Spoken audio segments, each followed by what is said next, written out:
சில பேர் இப்போ வந்து சின்னதா ஒரு வீடியோ போட்டு பெரிய வைரல் ஆகி, அது மூலமா ஒரு வாய்ப்பு கிடைச்சு நடிக்க வந்துடுறாங்கன்னு வச்சுக்கோங்களேன். அவங்க புரிஞ்சுக்கணும். நம்மளுக்கு ம். டெடிகேஷன் இருந்தா தான் அடுத்த ஸ்டெப்புக்கு நம்மளால முடியும்னு. இல்ல அத பண்ண மாரியே இதுவும் பண்ணிடலாம் அப்படின்னு நினைச்சிட்டு இருந்தாங்கன்னா, அந்த டெடிகேஷன் இல்லன்னா மாட்டிப்பாங்க. ஆ.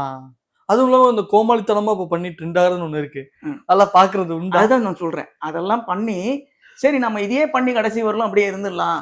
நம்மளுக்கு இது மூலமாவே வாய்ப்புகள்லாம் கிடைச்சுக்கிட்டே இருக்கும். நம்மளுக்கு எந்த விதமான டெடிகேஷனும் தேவையில்ல.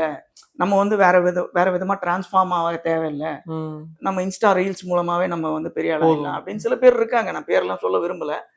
ஸோ அவங்க வந்து அவங்களுக்கே தெரியும். கொஞ்ச நாள்ல காணாம போயிடுவான்னு. அது கஷ்டம் தான் அது. ஓகே. அதே மாரி Instagramல ஒரு சில பேருக்கு நல்ல டேலண்ட்டும் இருக்கு. அதையும் நம்ம சொல்லி ஆகணும். ஆ.